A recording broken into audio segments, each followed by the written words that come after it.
Hello everyone, this is Mark. I go by Malacandra on Boardgame Geek, so you might see me there. We're going to be talking about the new game Epochs Course of Cultures. This was a Kickstarter, and being a huge fan of history and civilization games, had to pick this up, and just came in the past couple weeks. We've already gotten a couple plays in with our regular group at 3 players. It's a lot of fun, good combination of inventions or technology, control on the map, different building wonders, some military power, which is a little bit abstracted and so on, but an overall good, satisfying civilization game that plays over 3 epochs. And if you want to say epics, epochs, your choice. But over those 3 epochs, ancient, roughly medieval, and then modern, you're accumulating victory points. And so we're going to look at that. We'll look at that today. There's a lot of how to play videos out, but I don't think any of them have actually finished with the final rules and the final components. So that's why I want to take a look at that today and show you what the game actually looks like. And just as a note, I Kickstarted the Deluxe Edition. I don't exactly remember which pieces are Deluxe versus the regular, but I'll show you some of the things and some of the expansion stuff. So there were a few extra powers or nations that were involved in the expansion, and then some extra barbarian tokens and extra map tokens as well. So that's all part of the expansion. But I've included all that in the gameplay. And we'll go basically over how to play, and then maybe take a few turns. I won't go through the whole thing, but we'll look at see how it all wraps up and fits together, and then you can take it from there.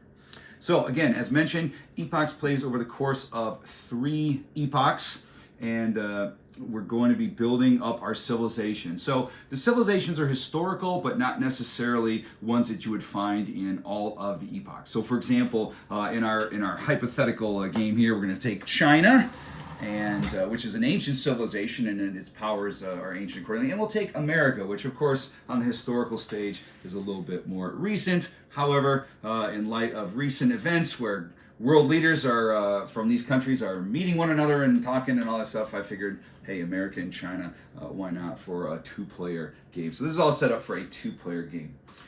Before we dive in, I just want to look at what the victory conditions are. So the game includes a score pad, and what you're going to be playing for is, first of all, culture. So we're going to keep track of our culture on this track over here. Every point of culture that you have is going to be worth a victory point at the end of the game. This next one is how many cubes on the map do we have. So for every territory that is yours, that is also going to be, so every cube on the map is going to be a victory point. Cities are going to be worth victory points. Now, cities in this game are placed at the intersection of hexes. So we don't know what this terrain is going to be, but let's say that the city is going to end up placed there. That city at the end of the game is going to be worth 4 points. You also see this is a white city. That's a neutral city. Those are neutral cities that pop up around the map as it's revealed, and they can be conquered and, of course, replaced with your own cities so that you get the points. Each epoch, we're going to have a contest to see who has the most culture. Well, I mean, whoever has the most culture. And whoever has the most culture, sometimes the second person, also second place, are going to receive paintings. Now, one of the cool things about the Deluxe Edition is they've got these gilded, gold foiled additional paintings. And actually, some of these are pretty famous. Let's see if we can find the Sistine Chapel here. Pretty famous works of art. So those are pretty cool looking paintings. A little bit more interesting than the standard paintings that came with the game. So I think those are pretty cool.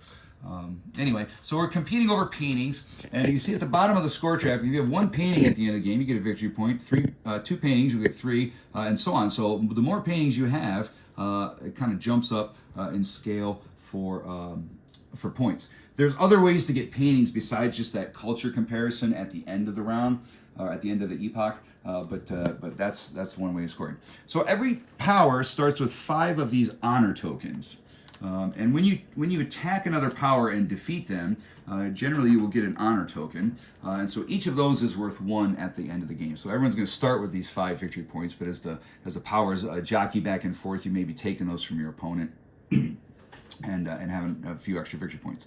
Then there's hourglass victory points. So hourglass victory points are points that are on wonder cards and inventions and sometimes national powers and sometimes things on the board. But anything that's an hourglass is simply points that you're going to calculate in some way at the end of the game. So here's an example of an hourglass. So if you control this particular hex, this forest hex at the end of the game, it's going to be worth 1 victory point.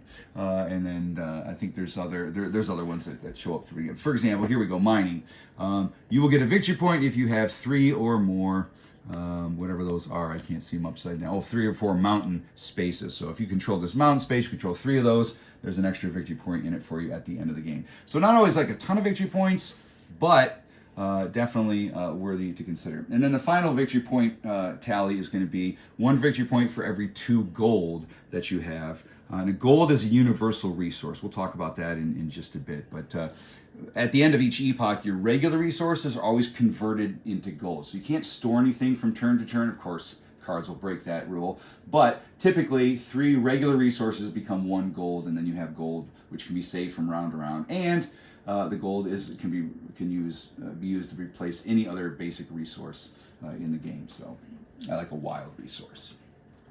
So let's talk about setup. The game comes with a good rule book. The rules are pretty thorough, pretty accurate. A few minor questions, but I think everything is relatively clear. And then there's a nice glossary. And the glossary details all the different cards as well as the nationality powers, and then it has a nice icon index on the back. For looking up all the icons for combat and advantages on military units and just other things that are there in the game. So good rules and a glossary there. So the first thing you do, you're going to set out the map for your player count. So this is again set out for a 2-player count. And I will just point out this one thing: if you have the PDF of the final version of the rules, it's still not the absolute final version of the rules. In the PDF version, they have the map set up with the hexes going like this, so the opposite way, but this is actually the way the printed rule book does it, and this is correct because of this arrow here, and we'll talk about that as far as how terrain is revealed. So usually in whichever player count, you're going to reveal the middle terrain. So we've revealed this middle terrain piece. So we see we got a couple of ocean, water spaces, we have mountains, we have woods. So this icon here, when you turn over a space, or when you turn over a hex, indicates that a neutral city is going to be placed there. And anytime you see this tent icon, that's going to be a place for a barbarian cube. Now, I've got the expansion, which has they're more difficult. They're stronger barbarians. So normal barbarians are worth 3 combat points, 3 strength. The strong ones defend these regions that have better resources. So normally, this would be a barbarian cube guarding this diamond resource. If you take over this mountain area, you're going to have access to this diamond resource. Again, we'll talk about that in a minute. But in the expansion, we're going to put this token over it. Again, indicates the diamond resource, but also now strong barbarians. And just to point that out, if you defeat those strong barbarians and are able to take it over with your own cube, let's grab China's cubes over here. Yeah, everybody starts with 4. But so if you were to replace that with your own cube and defeat the barbarians, you would put your cube on the map like that. And you can actually take this strong barbarian token, flip it over, and it's going to count as an honor token, which you can put with the other tokens. I had the nice effect the other day of getting even all my honor tokens stolen, and even my last strong barbarian honor token stolen. We had China, we had the India, and the Mongols. So it's kind of like this Eastern Asian battle last game. It was a lot of fun.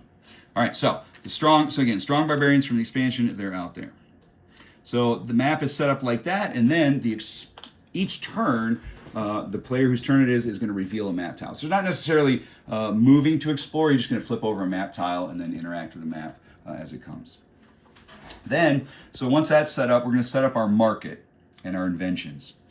So in the first epoch, this is the market of inventions that you can use. So if you want to invent one of these cards to your tableau, you can do that. So those are available, and you would swap out one of the cards from your hand. We'll get to that. And then over here, we have the market deck and the invention deck for the next epoch. So typically what happens is each turn you're going to draw a card from next epoch. So you're going to kind of have a preview of which inventions are going to be available. So it's Epoch 1, but we're going to be drawing from the Epoch 2 deck. Now these are the Epoch 1 market cards, and there's 3 types of cards. There's going to be main units, which are indicated with this flag here, support units, which are this the bullseye symbol here, and then wonders. So you have the opportunity to build the wonders. So at the beginning of the game, you're going to seed the market with 4 cards. So these are just drawn randomly, and then it doesn't show it in the rule book, but you always keep everything slide it over as far as it goes to the right, because as new cards come on, they will knock off cards going that way. So the market continues to refresh. Up here is the combat strength. So this is the basic combat strength of each power. So you notice that China and America both start with this basic unit down here, which is their axemen. Their axemen are their guys that wield their axes. They go and they fight, and they each have a combat strength of 1. So our markers are here on the 1 space, just to show us. So you always keep that up to date as you get new military units. So again, if you look at the combat space. So you always start with this axeman, who's your main unit, and what you'll do is you'll be filling it in at the top with support units. So now we have axemen and archers, and then eventually you'll cover up these units with better units. So now we go from axemen to war elephants, let's say, something like that. But that's where your military is kept track of. Then we set up the culture and the idea board, the learning board. This blue track is going to be when you take one of the actions to have an idea or to think, to contemplate, to invent not to invent, but just to gain these rewards using ideas, which is this resource here, the little bottles. This gives you have the option of whatever the next column is. You can take either the top or the bottom resource, and then you move this scroll along to block them as you go, and you keep going up. And notice the wonderful shiny gold embossed detail there on the deluxe components. So that was kind of cool. Then we have the culture board. So again, this keeps track of culture, and we've already determined that China is going to be the first player. That was randomly determined. And so China will get the Super Deluxe Hourglass first player token. But then you place culture on the track, your culture markers on the track in order from high to low. So China being the first player will be on the top of the stack, and then America will be next. And if you had further players, you just go clockwise around the table.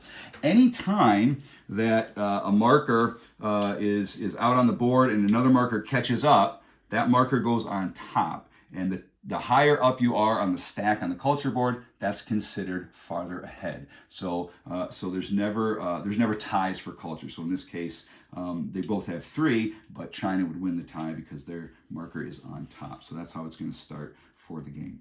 So that's setting up the basic game components. For Epoch 1, the market was going to receive 1 of each invention, and then each player is going to receive 6 Epoch 1 invention cards. And that'll be their hand. One of the things to note about the game is when you start your turn, you're always going to be drawing a card from the future epoch, except in Epoch 3 because there's no Epoch 4. But what that means is, and you always will play a card on your hand. You'll either invent a card, which again goes in your tableau like this, or you will give up a card and cover one in the market if you're going to take 2 actions. Again, we'll get to that. But the point is, at the end of your turn, you'll always have 6 cards, and you can see the number of the next epoch's cards in your hand is going to tell you how many turns you've played. If that makes sense. Then we get to Epoch 3, we're not drawing any more cards, but you'll have 6 cards in your hand, 6 Epoch 3 cards, and as you spend them, then your hand size is reduced. And so when you're out of cards, you've taken all your turns. And that is because in each epoch, every player is going to get 6 turns.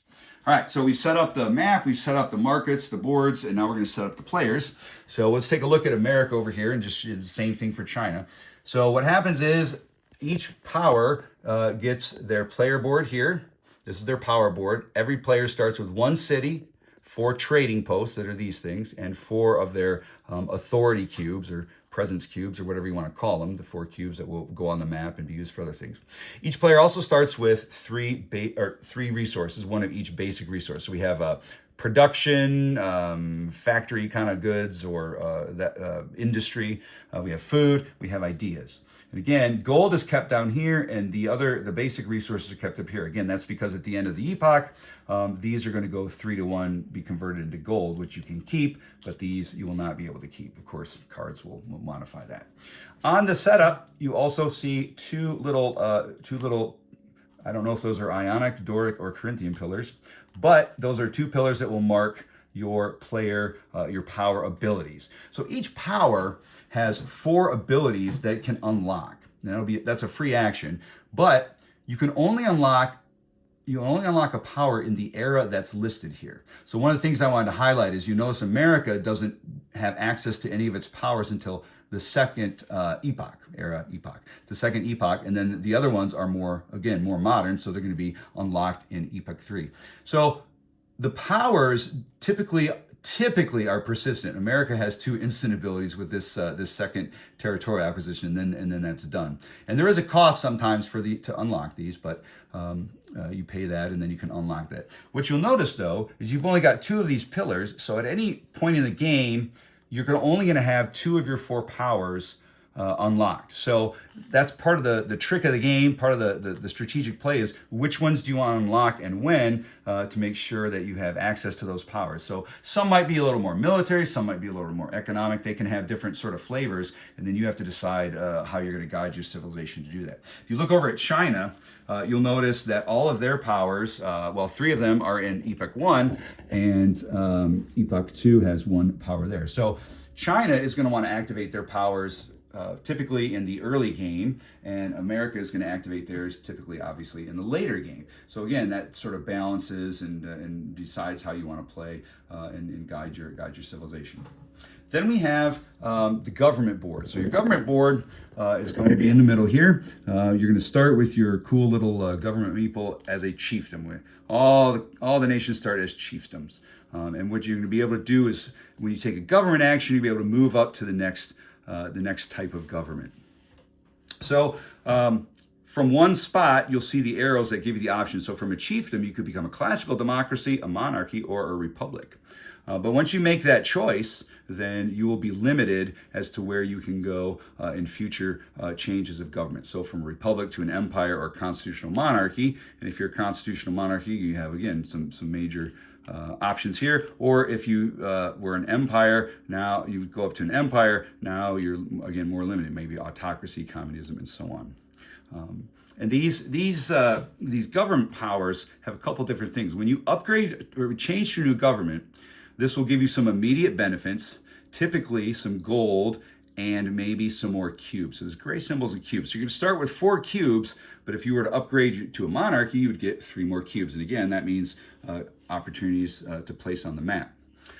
This also gives you more cities. So everybody starts with 1 city available, but now when we change governments, for example, we go up to monarchy, that means you can have 2 cities available. So now you get another city out of your supply, out of this cool box of supply tokens to hold your tokens. Again, a beautiful deluxe upgrade. But you would have 2 cities there. Then usually there's some advantage or power or ability that particular government gives you, and then this orange gear is a type of production. So if you take that production action, you always get whatever resources. And you notice kind of these are the idea governments, and these are the feed your people governments, and these are the crank out some industry governments. So you see the resources change depending on which form of government you're going to adopt. So again, you got a place to hold your honor tokens, also a place to hold your painting tokens. And then over here, a free action that you can do, we mentioned it again later, but you can always take 2 of your cubes in your supply, spend them, and turn any basic resource into a different basic resource. Not optimal, but sometimes you may just need 1 more hammer or 1 more idea or food to accomplish what you're trying to do. So you can do that. And those come back at the end of the epoch. All right, that's the government board. And then we have the action board and the supply and demand track. So the supply and demand track, this indicates things that you have available. This indicates the demand for those goods. And what's super helpful, actually, this is kind of one of the nice points of the game, is that there's a lot of symbology that helps explain this. So whenever you control a diamond, so again, over here on the board, if we were to take control of this diamond, your supply would go up by 2. If you control any of these other resources on the map, your supply would go up by 1. If you build a city on the map, your demand will go up 1. If you build a trading post, demand goes up 2. Anyway, later in the game, at the end of each epoch, you're going to have some income based on where these markers are. So wherever those markers are, you're going to take the lowest marker, and then you're going to get that income. So for this example, at the end of the epoch, with demand here and supply here, China's going to get 2 gold and 1 culture over here on the culture track. You'll set up your first military unit, which again, everyone starts with an axeman, and then you have a place here to stack your wonders, and then over here, you will have a place to put your inventions. So each epoch, you're going to invent no more nor less than 3 inventions.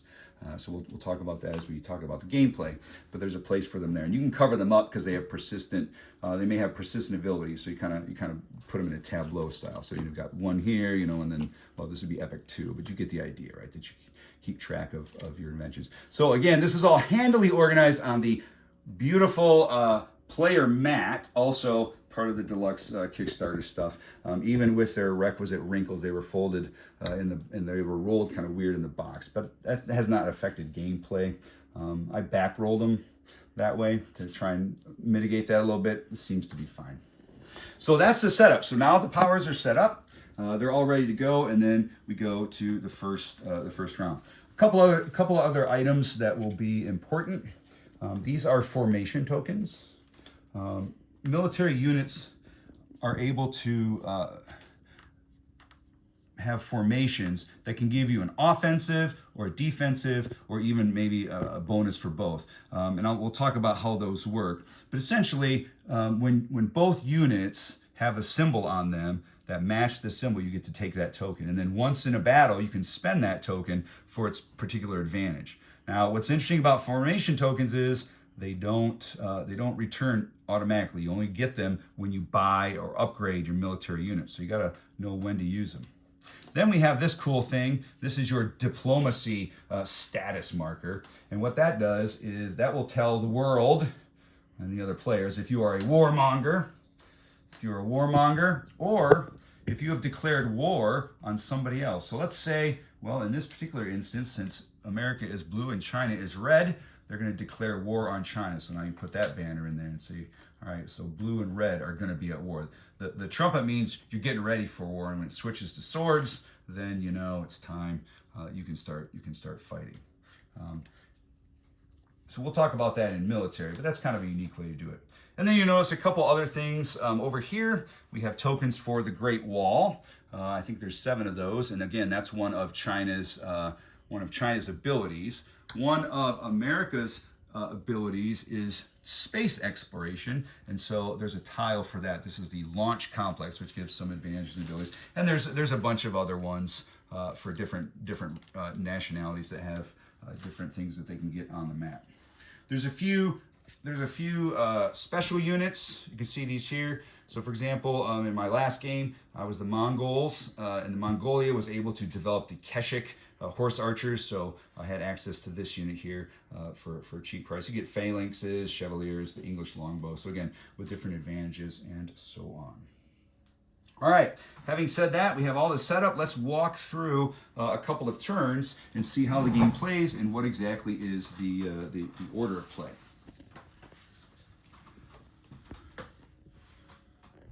On your turn, and this is super helpful because every player area has this also has this reference card. So it's got the turn, it's got the battle sequence, and it's got the stuff to do at the end of each epoch. So it's helpful. So the first thing, the turns are divided into 3 phases: the upkeep phase, your action phase, and the military phase. So the first thing you do on your epoch phase, and we'll start with China over here, is you're going to draw a card. Let's play open-handed here with China, just so we can see what we're doing here. So the first thing that China is going to do is they're going to draw an Epoch 2 invention and put that in their hand. So now so craftsmanship, that sounds pretty good for later on. And so now they're going to have. So now you notice they have 7 cards. But when they take their actual actions, one of those cards is either going to be invented and played, or it's going to be discarded to take 2 actions. We'll get to that. So the first thing you do, you draw an upkeep card. The second thing you do is you reveal the new market cards. Now, small modification for a 2-player game. Normally, you're going to draw one of these cards. We take a look at it. It's Javelin Riders, right? So this will go. That's a support unit.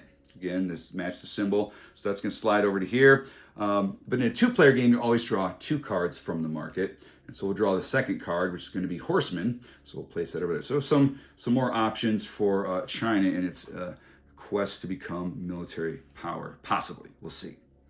After the upkeep phase, after the market refresh, then the player will reveal one of the tiles. So let's see. Where is China? What does China want to reveal? I don't know. Maybe they'll start with this tile right here.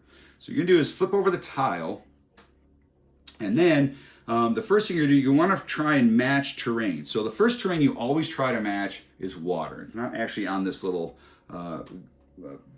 order priority chart thing, but it's always water.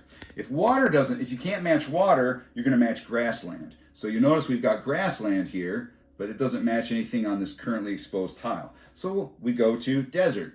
No desert. So we go to forest. No forest on here. There is forest there. So we go to mountain. So we go to mountain here. Now, if we put the tile like this, of course, the mountain is not going to be adjacent. So we've got to put the tile in this way, so the mountain is touching the mountain. So again, that's this laid out here. Supposing you could put the tile either way. If, for example, there are mountains on both sides or something like that, you could rotate the tile either way. You're going to follow the arrow. So this arrow here is pointing this way, so I look at the arrow on the terrain piece and put it there. So arrow this way, arrow this way. You can see how those go. But in this case, the mountains match with the mountains. So when we draw the mountains, we draw from these hidden resource markers that will go there. So when you explore or settle there, you'll be able to find out what that is. And then I see there's an icon here for another neutral city. So good to have some neutral cities up there. So that's the upkeep phase. Draw a next epoch card, refresh the market, and explore on the map. So then we come to the action phase. And the action phase is one of 2 things. Either you invent an invention and then take an action, or you take 2 actions. So we'll talk about each of the actions, but again, in each epoch, every player is going to get exactly 6 turns. And so in those 6 turns, you have to invent 3 inventions. So at some point, you're going to have to play these cards to your tableau. You could do 3 turns of 2 actions and then do all your inventions on the last 3 turns, or you could make your very first turn 2 actions and then do invention and then alternate. It all depends, of course, on what's going on the board, what the other players are doing, and so on. But normally, when you do an invention, you're going to play that invention. You take 1 action, or you're going to take 2 actions. Okay, so let's talk about the actions. So on your board here, you'll see all of the different actions you can take. All right. Well, you know what? Reverse that, and let's start with China's first turn being to do something with inventions, because then we'll show you how the inventions work, and that'll show what their hand size does and all that sort of thing. So China has the board open to them. Now, the very first action you take of the game, not invention, is that you have to expand, which is going to be mainly to put a cube on the board.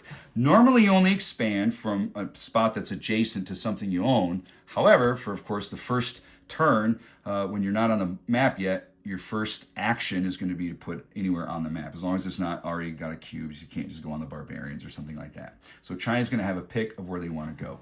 So let's see. So a couple of considerations. One is that the horsemen are available in the market, and to build the horsemen costs 2 ideas. Now, if I don't have horsemen, if I don't have the horse resource, it would cost me +2, so that'd be 4 resources. So maybe China's thinking, you know what? just to be safe, we want to get those axemen upgraded to horsemen. In order to do that, we need horses. And look, we have domestication. So for their first turn, they're going to invent domestication. So what they do is they take their card, they place it in the slot here, and then a couple things happen. First of all, whenever you invent an invention, you always get this resource up here in the corner. So China gets a food for domestication. Now, the other thing that happens with this resource here is the player to your left always gets that same resource, because of course inventions never just sort of stay in one spot. They begin to spread and other people kind of learn them too. So of course in a two-player game, that just means America is going to get a food as well. Then we drop down and see what have we got going on here. So exclamation point always means an immediate effect, so they're going to gain another food. It's good for China for spreading out. And then this says provides one horse. So now they have a horse resource. So since they have a horse resource, they're going to move their demand up one, because now they have a resource that goes up like that. Now, if they were ever to, well, I can't really lose the card, but sometimes when things on the map change, you have to make sure to adjust your supply and demand. So they've invented this card. So their hand is now down to 6 cards. And again, one of those cards is their Epoch 2 card. So now we know they've taken one turn because they've got one Epoch 2 card in their hand. So since they've invented, they still get to do one action. And again, if they didn't invent, they would get to do 2 actions. But let's talk about all the actions now. The first action that they have to do is expand. So for this turn, they would actually naturally do that. So they want to decide where they want to go with this terrain. Now, this one's worth a point at the end of the game. It also provides some defense in a battle. It's right next to this city, which they could maybe trade with. And then they're adjacent to some barbarians if they want to fight. They could go here and discover that in the mountains. But let's just say for the sake of, and this is not going to be any sort of strategic greatness here. We're just sort of showing you the mechanics. So China will make their first expansion right there. So now at the end of the game, they get an extra point, and then they have some shield stuff there. So that's expansion. Now, assuming they were already on the board, what other options do they have? All right, so this is the expansion. The expansion action costs 1 food. So it costs China 1 food, even for their first expansion, to go onto the map. So that's the expansion. You're just moving cubes around. From then on out, you can expand into adjacent areas. So next turn, China could expand here or here or here, depending if those terrains are revealed. They can expand into here. They couldn't expand into there, but they could fight there. We'll talk about that. You can never have anything on the ocean or on the lake, the sea, on the water spaces. So you can't expand to there, but you'll have powers that let you cross the water and do all that sort of thing. The next thing is that you have an idea. That you develop, some ideas. The way you do that is you look over at the idea track and you see where the scroll is, and then you're looking at the next column. So China's option here would be to get 1 culture or 3 food. Now, in order to do that, you pay the cost of the column you're moving to. So this column costs 1 idea. Now they have the 1 idea, so they can spend the 1 idea. They can spend 1 idea, take the 1 culture, and then once you do that, you move the scroll up. So it's just covering the tracks as you go. Now there are cards out there that might let you take a reward on the behind the scroll, or let you move the scroll a little ways, and so you can kind of manipulate things that way. But China would have those. So you take the 1 culture, get the 3 food, or whatever it might be. But that's what doing. You see, these tend to get pretty powerful. This is a relatively good way to get culture, but also they oftentimes have a lot of the resources you need. Lots of food, lots of production or industry, and then definitely here in the middle, an opportunity to get some more cubes. Cubes are a valuable resource, so you keep an eye out for those things. So that's the idea action. Then we have upgrade your military. And the way you upgrade a military is you look what is for sale. You're going to upgrade 1 unit, and you look at the cost of the unit is up here in the corner. So you can have 1 main unit, which is the flag, and 1 support unit, again, the bullseye. And the way you do that is China would spend the idea, so they'd spend their idea and develop the archer, and the archer would go into their support spot like that. So now they would adjust their military strength. So now they have 2 military strength. And you notice this has the formation token there. That is, you want to match that with the main unit. So when they both have the same formation token, then you can claim that formation token. All right, so suppose the Axeman had that symbol, then you would get that token. And again, that's a one-time use later on in a battle. All right, so that's how you do that. Now, you could also improve your military units. So say China didn't want the archers, maybe they want those horsemen.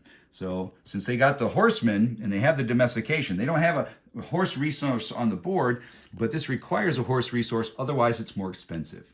So China can spend 2 ideas because they have horses, and then they can gain the horsemen. Now, let's suppose for the sake of argument that China actually had 2 ideas. All right, they could spend those and get the horsemen. Now let's say, suppose for the sake of argument, China did not have 2 idea resources. How can they get more? Well, you've got these cubes available, and I mentioned before that it's a free action. You can do it any time on your turn. You can exhaust 2 cubes like that. And let's say we got extra food here. We'll turn this food, oh, there it goes. We'll turn the food into an idea. And now we have the 2 ideas that will pay for the horsemen. And again, if you don't have the resource symbols that are needed for that this particular unit, you're going to pay +2 in addition to that cost for the cost. So for example, if you look at the javelin riders, if you have horse, China could get the javelin riders for free because they got to have horses. But if they have the horses, it'll cost 0. But over here they have the horses and it costs 2. If they didn't, it would cost 4. So that's a way to upgrade their military units. Of course, if you did that, their total strength would be 4. And let's say later on they got the archers. Now their total strength would be 5. So you just keep that updated, and then until it comes time to use it in battle and have a fight. So that was upgrading our military units. The next thing we can do is build a trading post. Trading posts give you an advantage in a couple of ways. The first advantage that a trading post does is if you make a trading post with another player's city, you will each get a gold as a reward. Now, at this point in the game, China couldn't build a trading post, but it would only be able to be built with a neutral city. So what you're looking at is the cost is 1 industry production if you can trace a line of 2 hex edges from your hex. So from this hex here, if you look, I can trace one hex, earthquake, 1 hex, 2 hexes to get to this city, or really no hexes here. He could build China could build the trade post there. So we can put the trade post there. That would cost an industry, or we can go 1, 2 along the edges here and put the trade post there. Now, since that's a neutral city, not going to be any gold for China, but whether it's a neutral city or another player, that's going to make the demand go up, trading post, by 2. So that's going to help the supply and demand track here by getting the demand to go up there. Now, the one thing you have to remember is when you're building a trading post in another player's city, that you have to have permission for them to do that. From them to do that. So if I want to build in America's city, when they have some cities on the board, they're going to have to give China permission to do that. Otherwise it will not be possible. Of course, we know that, again, since the big leaders were all doing their thing, I'm sure they'll let them have a trading post. So, and then this symbol here just reminds you that if you're the warmonger and you're just attacking everybody and you're against the world, you cannot build a trading post. So there's no trading post for that. The thing about a trading post, though, is once it's on the board, that's considered a starting spot for expansion. So for example, for next turn, China could expand here because it's adjacent to their cube, or they could expand there if that was empty, or again, these spots here. But they could also expand to this spot right away because it's adjacent to their trading post.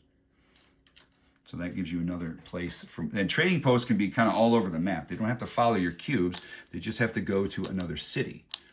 Now, supposing, just for the sake of argument, that this city happened to be located over here. China could spend 2 industry and go any distance across the sea and build a trading post there. So they could build a trading post there. It's just that it would cost to industry, to production, to go there, instead of if they went here by land, it would only cost one. So if you go by land, you can go 1 or 2 spaces. If you go by sea, you can kind of go any distance, but it costs a little more. Now, you're probably not surprised to know that there are many cards and player powers and things that can increase that range of how far you can go to make a trading post and so on. Next up, we're going to build some monuments. Now, probably not in the very first epoch because you don't have the resources, but let's say that somehow that China had, well, let's build a terracotta army. That seems pretty thematic. So the way you build, the way you do the monument, actually, you take the monument that you want from, or the wonder, I guess, the wonders and monuments, the wonder that you want from the market, you place it in your wonder tableau, and you pay the cost there. So just suppose that China had the 4 hammers to pay for that, so we do that. You immediately get culture, and 1 culture and 2 cubes. And then the wonder, this particular wonder's power is that you could ignore all those symbols when you're building units. So, for example, with the terracotta army later on, China could build the horsemen for 2, whether they had a horse symbol or not. So they could maybe build the wonder, and then they wouldn't have to do domestication, or so on. So some of the military units have different resource requirements, and the terracotta army gets you out of that. So every wonder has a good advantage, good ability. That's helpful. And a lot of them will have end game scoring things, and those wonders go right on through all the way to the modern era. So you get all kinds of cool new things that come out. So that's building a wonder. That's how the wonders work. Then you could build a city. In order to build a city, you're going to spend 3 hammers, 3 industry. Again, let's say China has that. They're going to take the city that they have, and cities always go at the intersection of hexes. Okay, so let's take this city off here for a minute, and let's suppose, for the sake of argument, that China owned this space here, and later on this space here. We'll just take this off. We don't know what it is yet. So you always build a city at the intersection of 3 hexes that you own. So China would build this city right here. Or you can build it adjacent to 2 other areas that you control if the 3rd hex is the sea. So you can't build on the sea, but you could build like that, just like that neutral city was set up. So China could build a city here, or they could build a city there. What you can't do is you can never build a city adjacent to another city. So suppose, again, let's say China had this hex, whatever it's going to be in the end. You couldn't, even if China had this hex, you can't put it here because it's adjacent, but you could put it there. So as long as it's 2 away. But the cities go on the hexes. And again, you notice on the supply and demand board, a city will give you 1 demand. So you'll be able to move that up there. So I think China wasn't there but that gives you 1 bump on the demand track. Again, you're trying to get both of those as high as you can so you can get the maximum benefits during the income at the end of the epoch. All right, so we'll put our barbarians back. We'll put this mysterious resource token back, put China's cities back, but now you know how to build a city. And put those back so you have to convert resources. So that's building a city. Then you can change your government. The way to change your government is you just do it. However, in order to move up to the next government, you have to have as much culture as is required by the next level. So right now, with 0 culture, China could not change its government. But later on in the game, let's say they've got 6 culture. Well, it's definitely more than 2. They could become the classical democracy that was China. Then they could become a constitutional monarchy, supposing they had 10, right? Because now they've got the 8. And then once they've got 20-something, they could go and become, they could adopt communism. So then it would be 1949. But you get the idea. So you just move the counter, and then as long as you have the culture requirement. So let's just go straight up the column here, and let's say that they have the culture. They move up to monarchy. You always get these immediate benefits. So if China became a monarchy, they would get a gold and 3 additional cubes from the supply to put on the map or to use for trading resources and so on. So each new government has some immediate bonus. And then you notice they all have different abilities. So for example, monarchy, kind of a neat thing about monarchy. Remember I said that at the end of the epoch, all your basic resources are going to become gold, and you've got to trade 3 resources to get 1 gold. Well, monarchy, you can trade 2 to 1 to get the gold. So it's a little better. It's a little better for that. On the other hand, if you're a republic, whenever you expand and put a cube on the map, you get to expand again, do another expansion. So again, each one has their own ability. And then the final action that you can take is production. Produce your resources.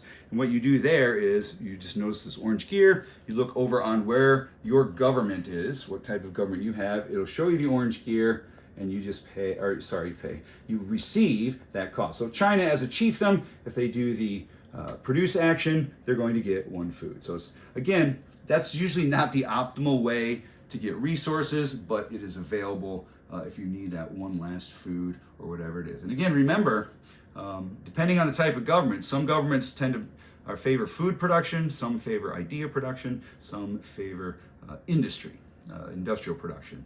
So just again, that's guided by how the game's going, where you want your civilization to go, and so on. So those are the different actions that you can take. So again, you're going to invent a card and then do one of those actions, or you're going to just take 2 actions. So for example, let's go over to America now and see what they've got going on. We'll maybe start them off a little differently than China. Oh, I say, back it up. We got to get to that. We got to finish the turn, right? So after your actions, you come to the military phase. So the first thing you're going to do in your military phase is you're going to change the status of your diplomacy. And one thing that is super helpful to point out and to note, and this is in the rule book on page 20, is that your diplomatic status determines who you can attack. Now, if you are at peace, in other words, there's no war with anybody, you're not the warmonger, you can attack someone who is a warmonger. If another player is a warmonger, you can attack them, and you don't become a warmonger. You're going after them, or you can attack barbarians. So China has the option here, since they're not a warmonger, they're not at war with anyone, but they do have the option of attacking these barbarians. Okay, and so that's pretty much your only option when you're at peace. Attack the warmonger if they're coming after you, or maybe if they're not coming after you, or you can attack barbarians. If you are at war with someone, you can attack them or barbarians or the warmonger. If you are the warmonger, you can attack anybody. And we'll talk about how these different things, different statuses change. So the first step of the military is that you change your diplomacy. Now, if you're not going to attack another player, if you're not going to become a warmonger and attack others, you don't need to change your diplomacy. But if you just want to attack barbarians, you don't need to do anything with your diplomacy. You can just do that. So the second step of the military phase is that you attack. And the third step is that those who are going to war are going to change their banners. So let's just look at a couple diplomacy options. So option number 1 is I don't do anything, and then I can attack barbarians. Option number 2 is I declare war against someone. So let's find our war banner here. So China is going to declare war on America, even though they're not on the map yet, but you get the idea. So they place their trumpet. The horns of war are blaring. So this just shows that China is preparing for war against America. When China does that, America also has to put their flag for the same color, so blue and red, that they're preparing for war. Because now they've got to there's preparations. Okay? So then China can make an attack if it's allowed, so they can attack the barbarians. They can't attack America yet, though. At the end of the war phase, the military phase, a power will take its token and flip it to now we're at war. Okay? So when America has its turn, at the end of its turn, it will flip its token to be at war. So it's not going to be until, so again, in this epoch, China's going first. They declare war, and their banner's going to flip, and then America's going to take their turn, and their banner's going to flip. So then on the following turn is when China can actually attack America, and they can do battle. Or, third option, China becomes a warmonger. And warmonger, first thing happens is everybody's all of China's trading posts will go away. Actually, if you're at war with another power, you're also going to get rid of all your trading posts. So if China and America had trading posts and they declare war on each other, trading posts gone. However, whenever you pull a trading post off the map, you always get a gold. So even if China and America both had trading posts, they could get a gold for everyone that comes off. So because the merchants come home. But Warmonger, I'm just attacking everybody. In the very first turn that you declare Warmonger, you have a couple of options. The first is you are allowed to attack every other player in the game. So if, let's say it's a 4-player game, you could attack each of the other 3 players once right now. Or you could attack a neutral city. You have to be a warmonger to attack a neutral city. If China was at war with America, they still can't attack neutral cities. You gotta be the warmonger to do that. So you can attack a neutral city. After that so you either attack a neutral or you can attack every other player. But after that, each turn, you just get 1 attack. So you could attack a neutral city, attack some barbarians, attack the power, one of the other players, whatever you desire. But that means you're a warmonger and nobody likes you, and they can attack you freely with no penalty. The penalty to being a warmonger is that each epoch at the end, you're going to lose culture. So in the ancient world, you're only going to lose 1 culture, but Middle Ages, 2, and then the modern era, 3. So 1, 2, or 3 culture. That's going to happen at the end of the epoch when all of that is reset. Let's see, make sure I covered everything about military. So, how do we attack? Well, let's find out. Let's find out if China can defeat these barbarians. So, they're not going to declare any sort of diplomacy. So, they're not going to declare war on America, not become a warmonger. But they do want to bump these barbarians out of the way. They've got the cubes. And let's suppose that they got those horsemen after all. And in some fashion, we're also able to get some archers. So their total military strength is 5. So this is China's current military. And they want to go after these barbarians. So the way we do that is we determine the total attack strength. Then we're going to use our dice results. Then any formation tokens. The cool thing about these formation tokens is you can decide to use them after you see the dice results. Now, China doesn't have any of those. You'll notice they've got the archers and the horsemen, but those formation tokens don't match, so they don't get either of these tokens, right? They don't qualify for that one. And they don't qualify. The both units have to have the same symbols. Some units have more than 1 formation token. Some inventions and even wonders might give you easier access to formation tokens and things like that. If you're attacking a city, you get some bonuses for defensive stuff around it, and then otherwise you get advantages for all different sorts of things. So let's see. China has a strength of 4, and that means they're going to be rolling 1 die, which I take from this nice component tray. 2 of these. Here's some neutral stuff, barbarians, also part of the Deluxe Kickstarter materials. Anyway, I take a die. So China's going to get 1 die there and add it to their strength. So let's just roll it and see what happens. So China's got a strength of 5. Their die roll is 2. That is enough to beat the 5 strength barbarian. So this goes away. And then China gets to take a cube and put it there. And then again, since this is expansion, these are the strong barbarians, China will flip this over and put it there with its honor. So now it's got an extra victory point for whopping the strong barbarians there.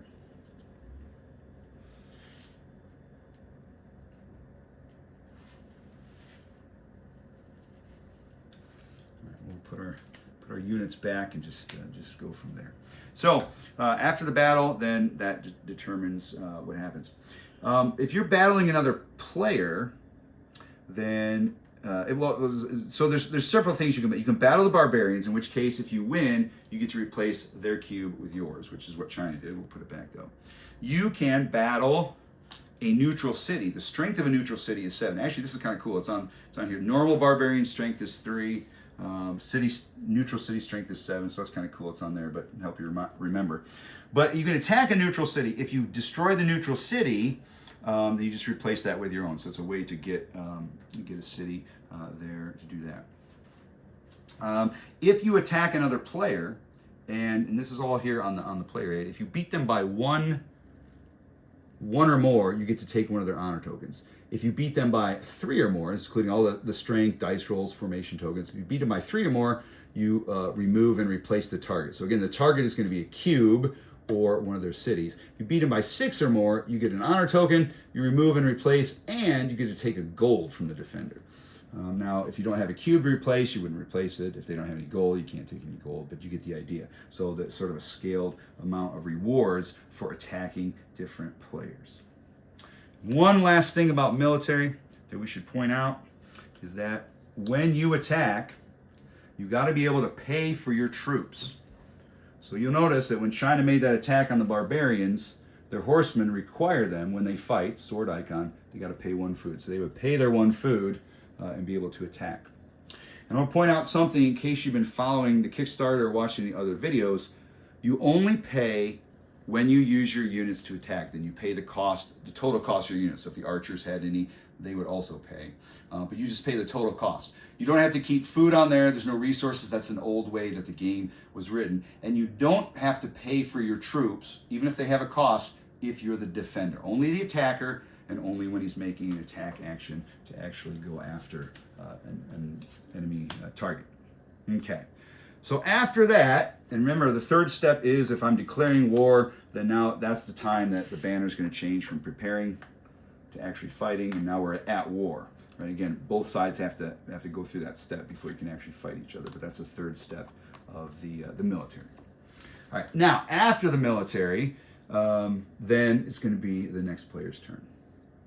One other thing here, just while we're mentioning it, is you always have options for 2 free actions. I should say 2 different types of free actions. You can take more than one of the free actions. Remember, one of them is to take 2 cubes, exhaust them, you put them on your government board, and you can swap out 1 resource for another. So let's say I need an extra food. I'll trade this idea, and I'll get a food instead. Again, not an optimal way to get resources, and it ties up your cubes for a while, but you can do it if needed. The other free action you can do on your turn, again, this is as long as you're not in the middle of an action or fighting or whatever, you can do this anytime on your turn, change the resources, or activate one of your nationality powers. So I can take this cube here and activate this China power, the Gifted Lands, and I would immediately get 3 more cubes, and I can immediately do an expand action twice. So let's say I activate that power. Let's say I have the food. Again, we'll pretend we have the food from some way or another. I can spend 1 food and expand, again, adjacent. Let's go here, see what we got. This is just a random pick it up resource. So immediately I get 1 gold. So China would get 1 gold like that. Then they could expand again. So again, they pay their second food, and let's say they want to go, I don't know, to these grasslands over here. Or they could go to the desert, wherever. All right, so again, that's because they've activated this national power. You can only activate these powers in the epoch that is listed next to it. And typically, they may have some ongoing effect. So for example, if you look at the Great Wall, if I want to activate the Great Wall, which I wouldn't yet because you get 7, and they got to be adjacent to your pieces, so there's no place to put them yet. But I would pay, so if it has a cost, you have to pay that cost. So I would pay 1 hammer, 1 industry, and then I can build the Great Wall. So immediately you would gain 2 culture, you place up to 7. I guess you could do it now, you just wouldn't get all 7. Up to 7 on borders of your land. So this symbol here basically means any land except water, because you can't be on water. Right?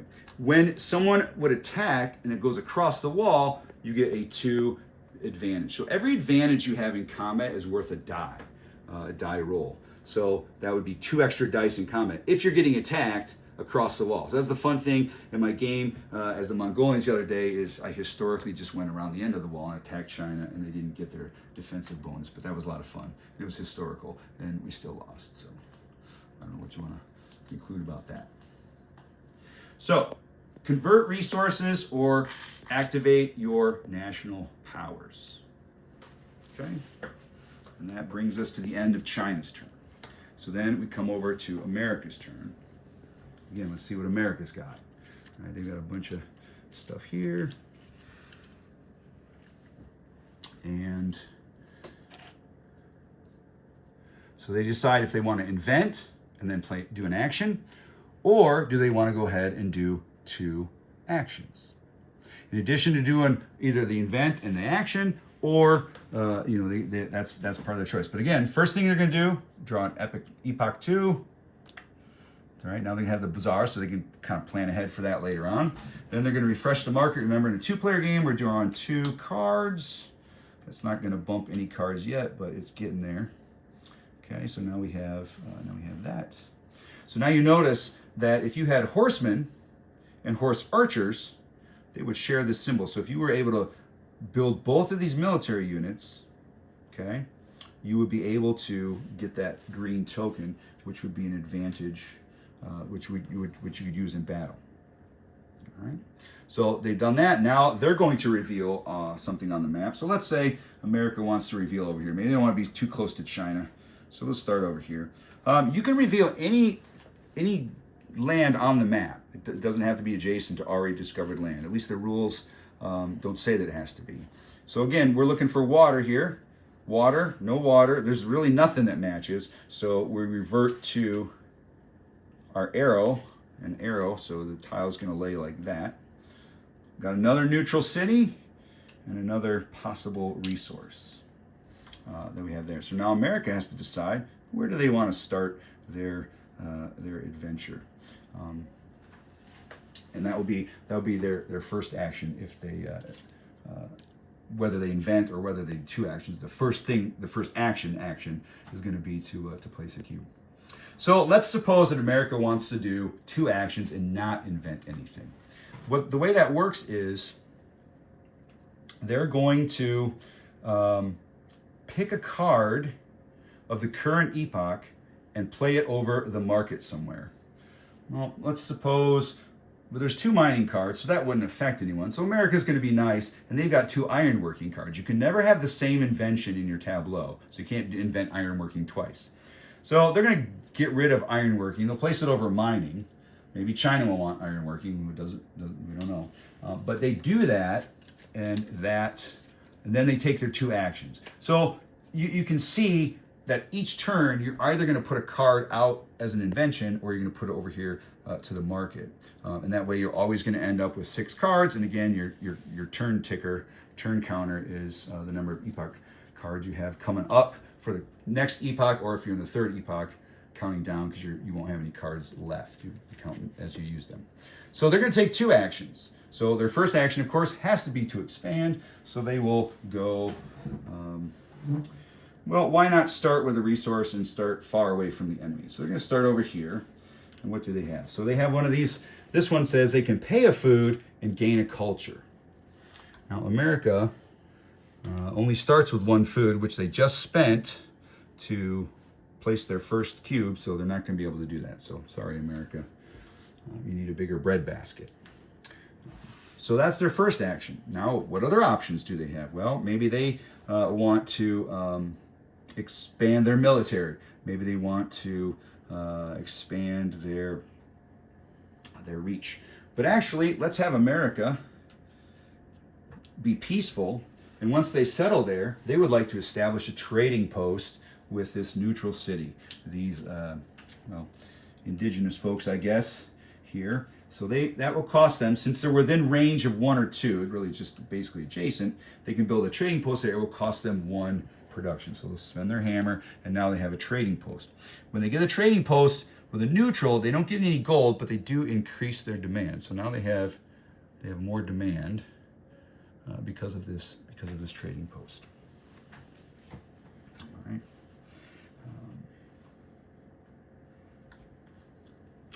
So that's essentially their turn.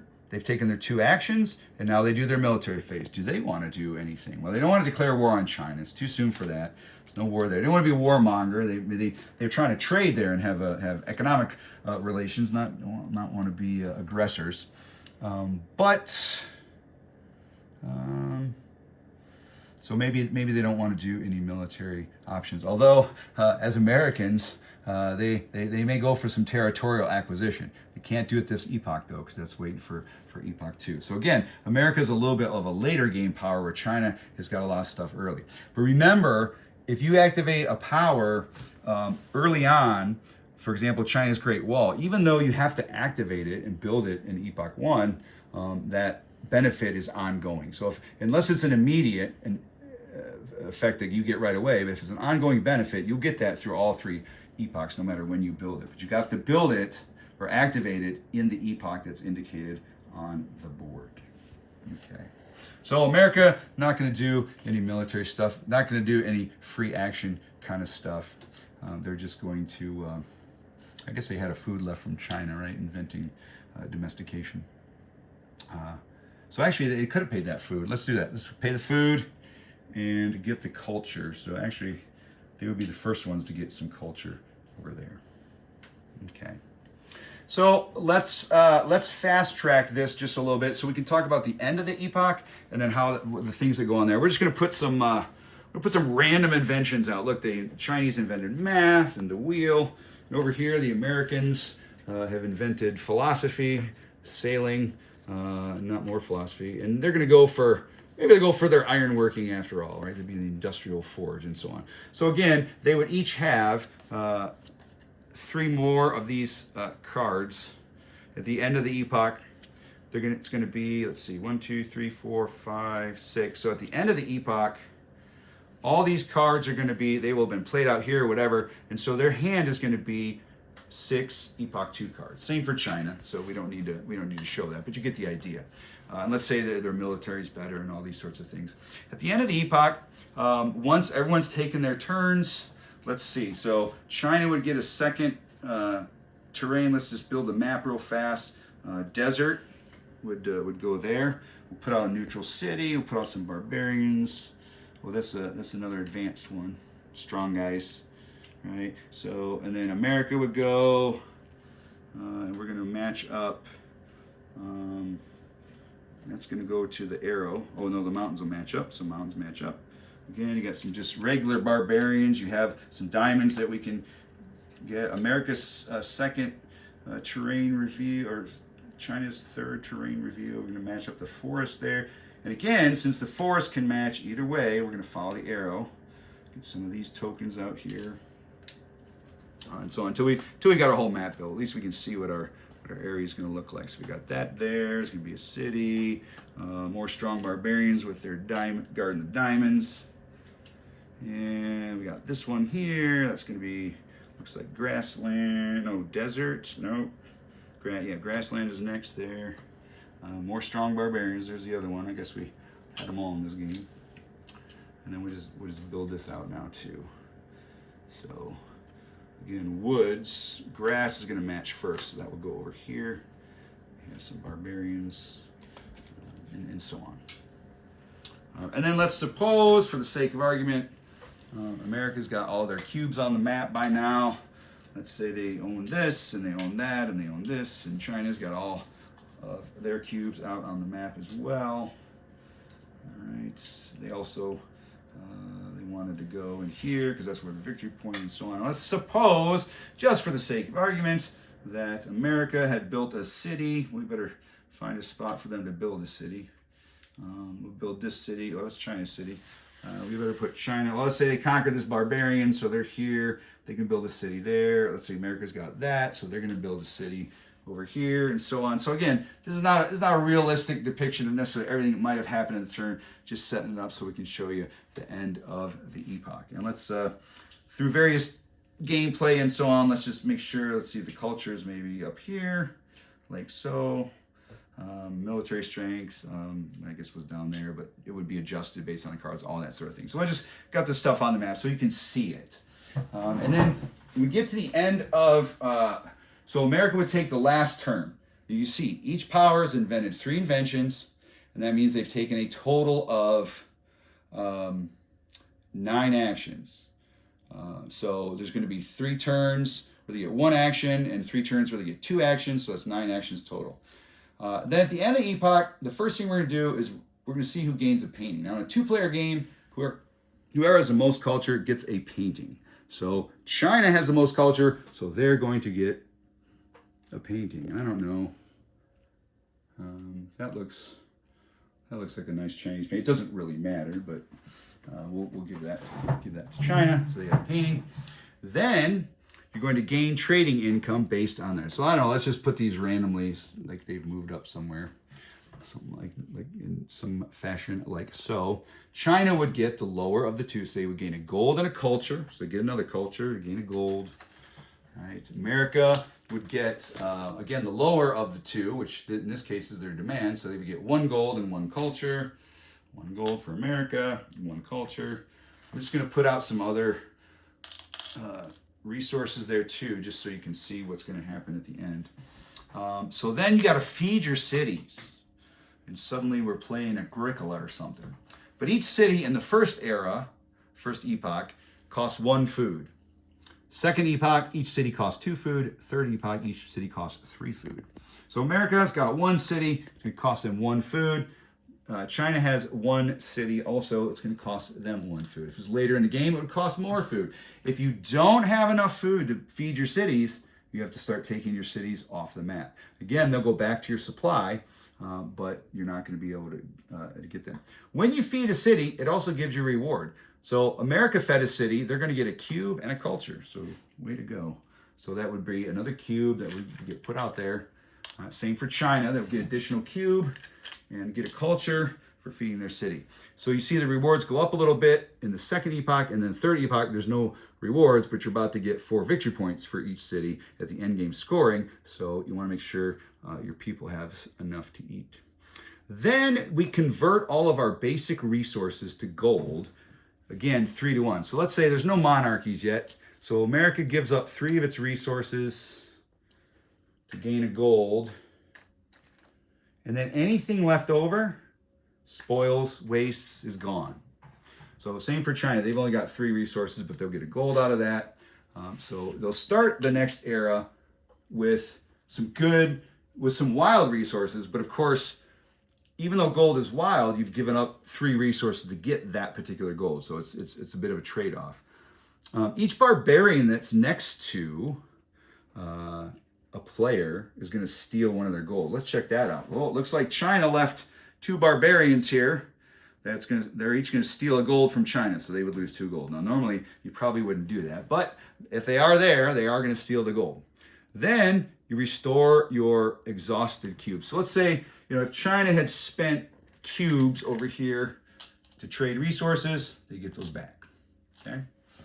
Then reset diplomacy. So everybody, if anyone's at war, so if China or America were at war, these would come out. They're no longer at war anymore. If China was a warmonger, they're no longer a warmonger. But when you're the warmonger and you're no longer the warmonger, again, you're going to pay 1, 2, or 3 culture, depending on which epoch you're in. So let's say if China was a warmonger, now they become peaceful again, but they're going to lose 1 culture for being so brutish there in the first epoch. Then what's going to happen next is we're going to go for the next deck of inventions, which is Epoch 2. So we're just going to seed the market with 4 inventions for Epoch 2. And then we're going to shuffle and lay out the Epoch 3 deck. So during Epoch 2, again, we're drawing Epoch 3 cards to fill our hand. You can't spend them yet, but you'll see what's kind of coming ahead. Then we're going to set up the new Epoch decks. So that one's all set and ready to roll. You've already got 6 Epoch 2 cards in your hand. So now we're going to go to Epoch 2 market cards.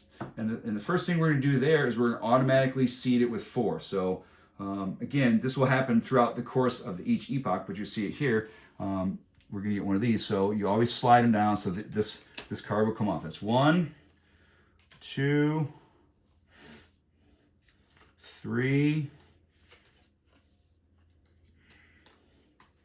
and 4. So we have another wonder. So even the wonders will fall off the end there. So that's going to be what the market looks like at the start of Epoch 3. So we reveal the market cards and we turn the new first player. So whoever's lowest on culture is going to be the first, is going to decide who's going to be the first player. Well, it's America. In America, they've got some things they want to do, and some of these inventions that maybe they think look pretty good, and they want to maybe get that on the board before China does. So they're going to go ahead and take the first player token, and then we're set for Epoch 3. And that's the gist of it. That's the I think we've covered everything about how that goes to the end. At the end of the third epoch, again, you go through all these steps because you're going to convert resources to gold and all that sort of thing. And then you do final scoring, which again is included. They've got the score sheets for that, and it's listed in the book. But again, every point of culture, every cube on the board, every city is worth, those are 1 each. Every city is worth 4 each. Art is going to be sort of a sliding scale. So the more works of art you have, the more you're going to more points you're going to get. For each honor token, and for end game stuff. So like, I don't know, America had this one over here, right? So they're going to get a point for this particular territory. But again, there's other things here. 2 points, and don't forget, so once you've converted all of the last resources, you're going to get 2 points for every 1 point for every 2 gold. So 2 gold, gold is 2 to 1 in terms of victory points. And that's Epochs Course of Cultures. Again, deluxe version, deluxe components. Friends and I have been really enjoying it. I think there's a lot of neat decisions to make. The way that the powers are laid out, that you have 4 different abilities, but you can only use 2 of them. Different nations have different times, different epochs when their powers will really kick in. So, you know, America, obviously, in the modern era.